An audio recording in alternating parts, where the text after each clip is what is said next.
अगर आपको शिव बाबा पर पूरा भरोसा है तो आपको यह वीडियो जरूर देखना चाहिए। ओम शांति। आज है 7 मार्च 2024। मीठे बच्चे बाप का कर्तव्य है कांटों के जंगल को खलास कर फूलों का बगीचा बनाना। इससे ही नंबर 1 फैमिली प्लानिंग हो जाती है। प्रश्न, फैमिली प्लानिंग का फर्स्ट क्लास शास्त्र कौन सा है और कैसे? उत्तर, गीता है। फैमिली प्लानिंग का फर्स्ट क्लास शास्त्र, क्योंकि गीता द्वारा ही बाप ने अनेक अधर्म विनाश कर एक धर्म स्थापन किया। गीता में ही भगवान के महावाक्य हैं, काम महाशत्रु है। जब काम शत्रु पर जीत पा लेते हो तो फैमिली प्लानिंग स्वतः हो जाती है। यह एक बाप का ही काम है, किसी मनुष्य का नहीं। ओम शांति। शिव भगवान उवाच। बाप बैठ रूहानी बच्चों को समझाते हैं, इस दुनिया को तो आसुरी दुनिया जरूर कहेंगे, नई दुनिया को दैवी दुनिया कहेंगे। दैवी दुनिया में मनुष्य बहुत थोड़े रहते हैं। अब ये राज भी किसको समझाना चाहिए? जो फैमिली प्लानिंग के मिनिस्टर होते हैं उन्हों को समझाना चाहिए। बोलो, फैमिली प्लानिंग की ड्यूटी तो गीता के कथन अनुसार एक बाप की ही है। गीता को तो सब मानते ही हैं। गीता है ही फैमिली प्लानिंग का शास्त्र। गीता से ही बाप नई दुनिया की स्थापना करते हैं। ये तो ऑटोमेटिकली ड्रामा में उनका पार्ट नूधा हुआ है। बाप ही आकर के आदि सनातन देवी देवता धर्म की स्थापना करते हैं अथवा प्योर नेशनलिटी की स्थापना करते हैं। अपने को देवी देवता धर्म का ही कहेंगे। गीता में भगवान साफ बतलाते हैं कि मैं आता ही हूँ एक धर्म की स्थापना करने, बाकी अनेक सब धर्मों का विनाश करने। तो इससे फैमिली प्लानिंग नंबर 1 हो जाएगी। सारे सृष्टि पर जय जयकार हो जाएगी और एक आदि सनातन धर्म की स्थापना हो जाएगी। अब तो बहुत मनुष्य होने कारण बहुत किचड़ा हो पड़ा है। वहाँ के जानवर, पंछी आदि सब फर्स्ट क्लास होंगे, जो देखने से ही दिल खुश हो जाए। डरने की बात नहीं। बाप बैठ समझाते हैं, तुमने मुझे बुलाया ही इसलिए है कि आकर फैमिली प्लानिंग करो, अर्थात पतित फैमिलीज को वापस ले जाओ, पावन फैमिली की स्थापना करो। तुम सब कहते थे, बाबा आकर पतित दुनिया खलास कर नई पावन दुनिया बनाओ। यह बाप की ही प्लानिंग है। देखने से ही दिल खुश हो जाए। लक्ष्मी नारायण को देखने से तुम्हारी दिल खुश होती है ना? वहाँ तो यथा राजा रानी तथा प्रजा सब फर्स्ट क्लास होते हैं। तो यह फैमिली प्लानिंग की युक्ति ड्रामा में नूंधी हुई है। तुम बच्चों को समझाना है, पारलौकिक बाप तो सतयुगी प्लानिंग फर्स्ट क्लास करते हैं, कांटों के जंगल को ही खलास कर देते हैं। इस सारे भंभोर को आग लग जाती है। ये धंधा तो बाप का ही है। तुम कुछ भी नहीं कर सकते हो। कितनी भी मेहनत करो, सक्सेसफुल कोई हो न सके। बाप कहते हैं, जिस काम विकार को तुम अपना मित्र समझते हो वह बड़ा भारी दुश्मन है। बहुत हैं जो उनके मित्र बन जाते हैं। बाप ऑर्डिनेंस निकालते हैं, तुम इस पर विजय पहनो, तुम समझाओ। बाप कहते हैं काम महाशत्रु है। बेचारों को पता ही नहीं कि फैमिली प्लानिंग कैसे हो रहा है। ये तो कल्प कल्प बाप करते हैं ड्रामा अनुसार। फिर ये होना ही है। सतयुग में बहुत थोड़े मनुष्य होते हैं, इसमें फिक्र की कोई बात नहीं। बाप प्रैक्टिकल में ये काम कर रहे हैं। वो लोग कितना माथा मारते हैं। एजुकेशन मिनिस्टर को भी समझाओ, अभी के कैरेक्टर्स कितने खराब हैं। देवताओं के कैरेक्टर्स कितने अच्छे थे। तुम बेपरवाह होकर वाणी चलाओ, बोलो। ये कोई तुम मिनिस्टर का काम नहीं है। ये तो ऊंचते ऊंच बाप का काम है। इन देवताओं के राज्य में एक धर्म, एक राज्य, एक भाषा थी। कितने थोड़े मनुष्य थे, परंतु ऐसी युक्ति से बोलना बहुत थोड़ों को आता है। वह रूहाब नहीं रहता है। उन्हों को यह लक्ष्मी नारायण का चित्र दिखाना चाहिए। ये फैमिली प्लानिंग बाप ने ही की थी, अब फिर कर रहे हैं। इनके राज्य की स्थापना हो रही है। बाबा ने कहा है, यह लक्ष्मी नारायण का चित्र हमेशा फ्रंट में रखो और बत्तियां आदि खूब लगाओ।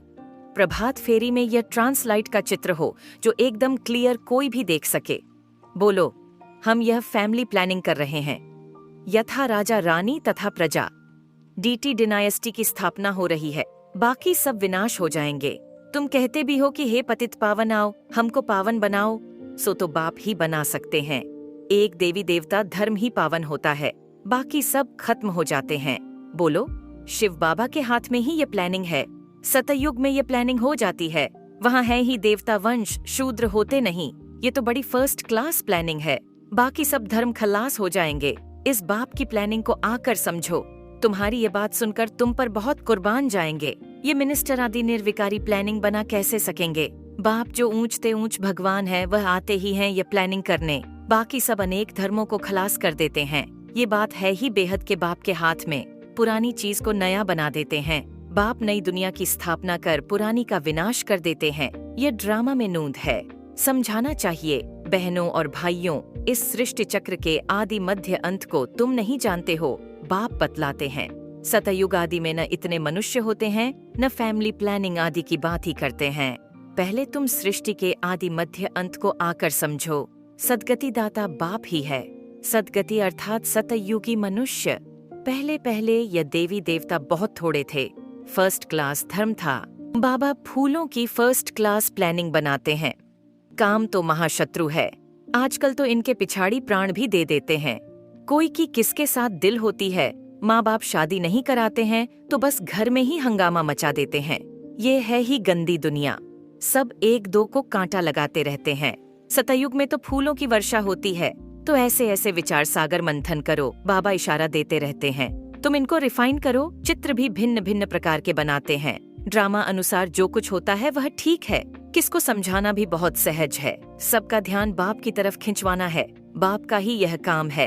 अब बाप ऊपर में बैठा हुआ यह काम करेगा नहीं। कहते भी हैं जब जब धर्म की ग्लानि होती है, आसुरी राज्य होता है, तब तब आकर इन सबको खलास कर दैवी राज्य की स्थापना करता हूँ। मनुष्य तो अज्ञान की नींद में सोए पड़े हैं। यह सब विनाश हो जाएगा। जो निर्विकारी बनते हैं उनकी ही फैमिली आकर राज्य करती है। गायन भी है, ब्रह्मा द्वारा स्थापना किसकी? इस फैमिली की। यह प्लानिंग हो रही है।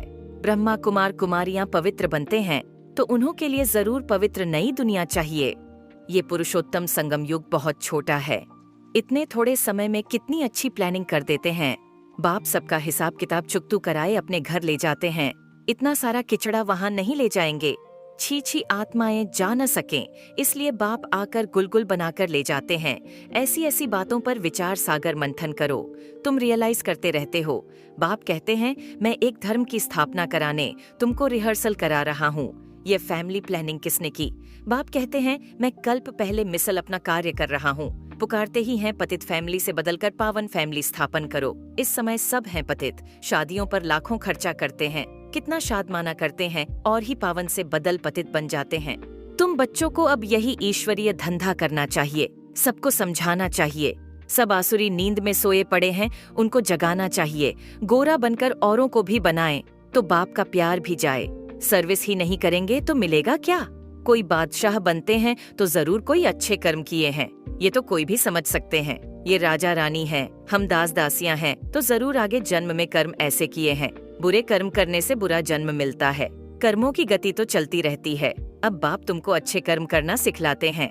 वहाँ भी ऐसे जरूर समझेंगे कि अगले जन्म के कर्मों के अनुसार ऐसे बने हैं। बाकी क्या कर्म किए हैं वह नहीं जानेंगे। कर्म गाए जाते हैं। जितना जो अच्छा कर्म करते हैं वह ऊंच पद पाते हैं।